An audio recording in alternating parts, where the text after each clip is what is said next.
The Democrats are always asking, how do we win back men? Just be real. Not a monster and not a doormat. Is that so hard?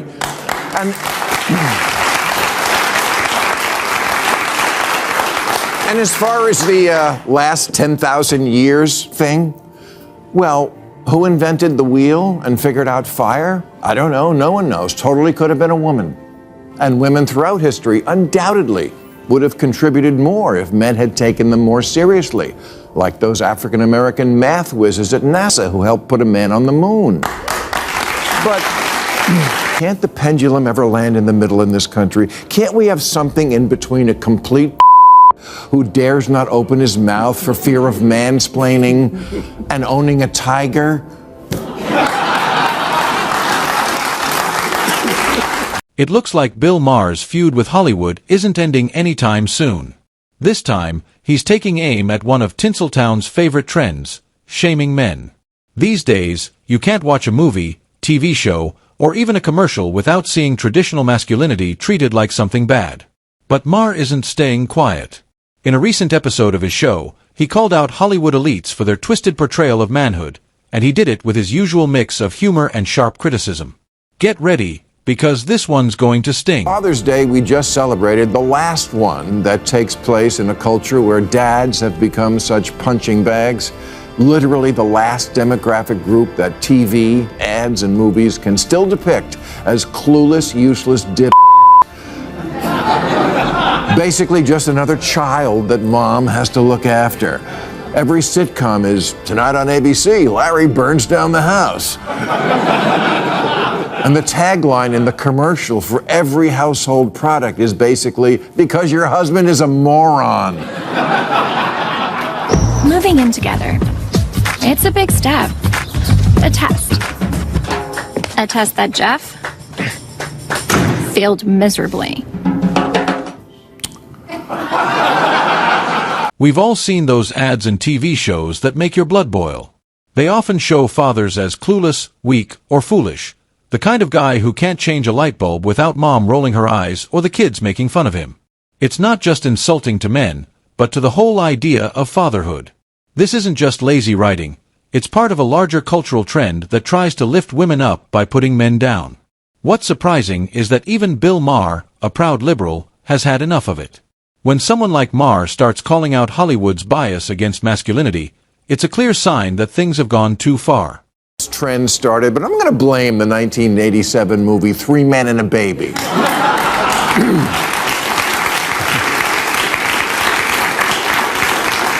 The premise of which is that three grown men can't manage to keep a baby alive. The same year gave us Married with Children, with its idiot shoe salesman of a father, followed by an endless parade of eye-roll, short-bus dads, Homer Simpson, Family Guy, Modern Family, Malcolm in the Middle, Everybody Loves Raymond, Home Improvement, according to Jim. And it's not just the old-school broadcast TV sitcoms. It's everywhere. It's highbrow streaming stuff, it's major motion pictures, it's minor motion pictures. It's in everything.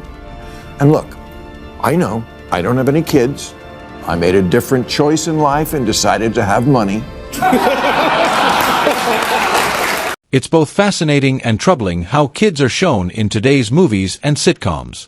They're often portrayed as smarter than their fathers, and not in a cute way, but as rude, disrespectful, and constantly annoyed by them. The dad is shown as a clueless fool who only embarrasses the family. When kids do show affection toward their father, it's usually fake, just a way to get what they want. This kind of portrayal has become so common that most people don't even notice it anymore. But it sends a harmful message, especially to young viewers, that fathers deserve ridicule, not respect. And that's a message that can quietly damage how families see and treat each other. They can't all be lying about what it's like to have kids. Your EQ is off the charts, Nick. Aha, Nick. I'm Nick now. What happened to Dad? Well, I don't know, Nick. What happened to Dad? Hey, come in here. Why are you acting I mean, it is only $10. Bro, do you hear how they talk to me? Do you hear how you gotta say something? Whoa, hold on. When are you guys planning on coming home? By 11 or 12? Yeah, soon. You know you both have school tomorrow. That's true. We do. Yeah, he's right. Solid parenting, Dad. Come on. Maher is absolutely right. The way some men pander today can be downright uncomfortable to watch. Of course, women are smart, capable, and deserve respect. No one disagrees with that. But somewhere along the way, genuine admiration turned into an act. Now you see men everywhere trying too hard to look woke or enlightened, praising women so much that it feels forced and fake.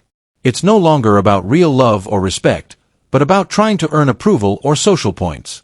Ironically, that kind of over-the-top praise feels patronizing, not empowering. Maher's point is clear.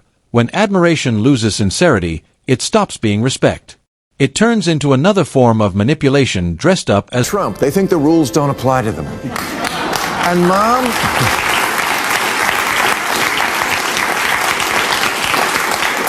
Mom is always the smart one, the good one. He's just lucky to be in her orbit. And I get it that this is a correction to centuries of women being deemed the weakest. But how long does the correction last? And when will men stop making me throw up in my mouth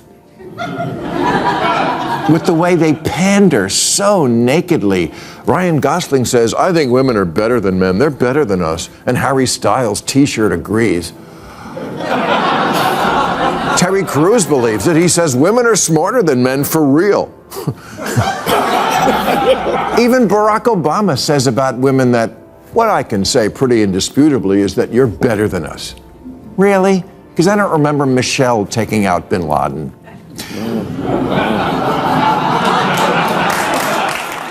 That's completely true. Leadership, whether by a man or a woman, always comes with challenges and mistakes. It's part of the job. Running a country or any major responsibility means facing tough choices and high risks. Thinking women would automatically lead better just because of their gender is unrealistic and unfair. Leadership should be based on skill, experience, and vision, not gender. Forcing people into roles just to meet diversity goals doesn't create progress. It creates pressure and backlash. True equality means giving everyone a fair chance, not guaranteeing outcomes. Real leadership isn't about being male or female. It's about having the courage, wisdom, and strength to make difficult decisions. Farrell's quick human history recap. Man, we've been running the show since what, 10,000 BC? Something like that? And we're not doing so good. Isn't it just time for women to run the planet? Yes, a sentiment Leonard Cohen concurs with, saying, I wish the women would hurry up and take over. Well, you know what? Many of them have. And it wasn't that different. Queen Mary burned 300 people at the stake just for being Protestant. Cleopatra, Catherine the Great, Golda Meir, Indira Gandhi, none of them were any less violent or hard than men. Hillary voted for the Iraq War. Marie Antoinette let them eat cake. Maher raises a strong and relevant point here. The constant glorification of womanhood has left many young men unsure of what masculinity truly means. Today, countless teenage boys are growing up without strong male role models. No one to teach them values like discipline, courage, or integrity. The few men they see in public often seem more focused on pleasing others than standing for something real. Because of that, many boys turn to online figures who promote twisted or harmful ideas of masculinity. It's an identity crisis caused by cultural imbalance. When society keeps labeling masculinity as toxic or outdated, young men will naturally seek validation elsewhere, often from the wrong influences. Being historically naive, this cringy pandering is why teenage boys flock to jerks like Andrew Tate. Now, if you don't know who he is, your teenage son does. He's an accused turned influencer whose videos get billions of views, where he says things like women should bear responsibility for being. Yes, he's a huge and your kid thinks he's cool, because that's the choice of role models that an American teenage boy has, either performative or the manosphere. And then there's mansplaining, a term that started with good intentions but has since been twisted beyond recognition. It originally referred to moments when a man talked down to a woman, assuming she didn't know something she actually did. Fair enough, nobody likes being treated that way. But now, the term is often misused. These days, mansplaining can be thrown at any man who dares to share an opinion, fact, or correction, even if he's being respectful and accurate. What once called out arrogance has turned into a tool for silencing men whose viewpoints some people don't want to hear. As a result, open conversation has become risky territory. Many men stay quiet to avoid being unfairly labeled sexist. That's not progress or empowerment, it's censorship disguised as equality. 8 in row. Those who claim that women are naturally smarter than men aren't relying on facts, they're promoting an ideology. Of course, women are intelligent, capable, and successful, but celebrating that doesn't mean men must be diminished. Somewhere along the way, empowerment turned into competition, as if one gender's rise depends on the other's fall. That's not progress, it's insecurity disguised as equality. True intelligence has nothing to do with gender. It's shaped by opportunity, experience, and individuality. We can celebrate women's achievements without rewriting biology or treating men as outdated. Real equality isn't about superiority, it's about mutual respect and balance. We're always asking, how do we win back men? Just be real. Not a monster and not a doormat. Is that so hard?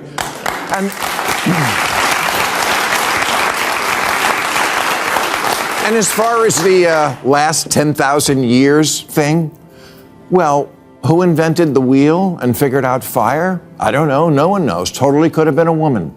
And women throughout history undoubtedly would have contributed more if men had taken them more seriously, like those African-American math whizzes at NASA who helped put a man on the moon.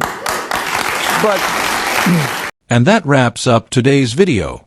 If you enjoyed this breakdown and want to see more honest takes like this, make sure to hit the like button, subscribe, and turn on the notification bell so you never miss an upload. Thanks for watching, and I'll see you in the next one.